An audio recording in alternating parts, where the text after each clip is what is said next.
ಇವತ್ತಿನ ಉದ್ಯೋಗದ ವಿವರಗಳು. ಇಲಾಖೆ ಹೆಸರನ್ನು ನೀವು ನೋಡ್ಬೋದು ಇಲ್ಲಿ, ಭಾರತೀಯ ನೌಕಾಪಡೆ. ಇದು ಗ್ರೂಪ್ ಸಿ ಒಳಗೆ ಬರುತ್ತೆ.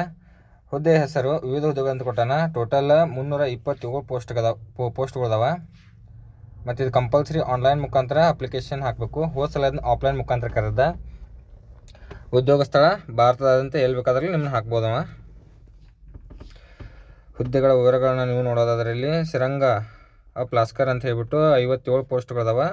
ಮತ್ತು ಲಸ್ಕರ್ ಅಂತ ಹೇಳ್ಬಿಟ್ಟು 192 ಪೋಸ್ಟ್ಗಳದಾವ. ಅಗ್ನಿಶಾಮಕ ಸಿಬ್ಬಂದಿ ಫೈರ್ಮ್ಯಾನ್ 73 ಪೋಸ್ಟ್ಗಳದಾವ. ಟಾಪಸ್ ಅಂತ ಹೇಳ್ಬಿಟ್ಟು 5 ಪೋಸ್ಟ್ಗಳದಾವ. ಅದೇ ರೀತಿ ವಿದ್ಯಾರ್ಥಿಗಳನ್ನ ನೀವು ನೋಡೋದಾದ್ರೆ ಇಲ್ಲಿ ಸಿರಂಗ ಅಪ್ ಲಸ್ಕರ್ಗೆ 10ನೇ ತರಗತಿ ಆಗಿರಬೇಕು ಮತ್ತು 2 ವರ್ಷಗಳ ಅನುಭವ ಇರಬೇಕು. ಮತ್ತು ಲಸ್ಕರ್ ಹುದ್ದೆಗೆ 10ನೇ ತರಗತಿ ಆಗಿರಬೇಕು, ಈಜು ಜ್ಞಾನ ಹೊಂದಿರಬೇಕು. ಅಗ್ನಿಶಾಮಕ ಸಿಬ್ಬಂದಿಗೆ 10ನೇ ತರಗತಿ ಆಗಿರಬೇಕು, ಈಜು ಜ್ಞಾನವನ್ನು ಹೊಂದಿರಬೇಕು.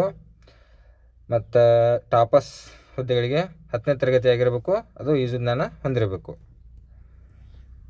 ಮತ್ತು ವಯೋಮಿತಿಯನ್ನು ನೀವು ನೋಡೋದಾದರೆ ಇಲ್ಲಿ ಕನಿಷ್ಠ 18ರಿಂದ ಗರಿಷ್ಠ 25 ವರ್ಷಗಳ ವಯೋಮಿತಿ ಸಡಿಲಿಕೆ ನೀಡಿದಾನ.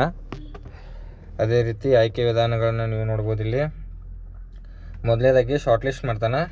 ನೆಕ್ಸ್ಟ್ ಲಿಖಿತ ಪರೀಕ್ಷೆ ಇಡ್ತಾನೆ, ಕೌಶಲ್ಯ ಪರೀಕ್ಷೆ ತೊಗೋತಾನೆ, ಮತ್ತು ದಾಖಲೆ ಪರಿಶೀಲನೆ ಮಾಡಿ ವೈದ್ಯಕೀಯ ಪರೀಕ್ಷೆ ಮಾಡ್ತಾನೆ. ಇಷ್ಟೆಲ್ಲ ಆದ ನಂತರ ನಿಮ್ದು ಆಯ್ಕೆಯ ವಿಧಾನ ಕಂಪ್ಲೀಟ್ ಆದೈತಿ. ಅದೇ ರೀತಿ ಪ್ರಮುಖ ದಿನಾಂಕಗಳನ್ನ ನೀವು ನೋಡೋದಾದ್ರೆ ಇಲ್ಲಿ ಅರ್ಜಿ ಸಲ್ಲಿಸಲು ಪ್ರಾರಂಭ ದಿನಾಂಕ 12 ಮಾರ್ಚ್ದಿಂದ ಅರ್ಜಿ ಸಲ್ಲಿಸಲು ಕೊನೆಯ ದಿನಾಂಕ ಏಪ್ರಿಲ್ 1 ಮಟ್ಟ ಇದಕ್ಕೆ ಅನುಮತಿ ಕೊಟ್ಟಾನು. ಮತ್ತು ಈ ಥರದ್ದು ಏನಾದ್ರು ನಿಮ್ಗೆ ಅಫಿಷಿಯಲ್ ನೋಟಿಫಿಕೇಷನ್ ಬೇಕಾಗಿರ್ತಾನೆ ತಳಗೆ ನಮ್ಮದು ವಾಟ್ಸಪ್ ಚಾನಲ್ ಐತಿ, ಅದಕ್ಕೆ ಜಾಯ್ನ್ ಆಗಿರಿ. ಅಲ್ಲಿ ಹಾಕಿರ್ತಾನು, ನೀವು ಇನ್ನೂ ಡೀಟೇಲಾಗಿ ನೋಡ್ಕೋಬೋದಲ್ಲಿ. ಇನ್ನಷ್ಟು ಹೆಚ್ಚಿನ ವೀಡಿಯೋಗಳಿಗಾಗಿ ನಮ್ಮ ಚಾನಲನ್ನು ಸಬ್ಸ್ಕ್ರೈಬ್ ಮಾಡಿ. ಧನ್ಯವಾದಗಳು.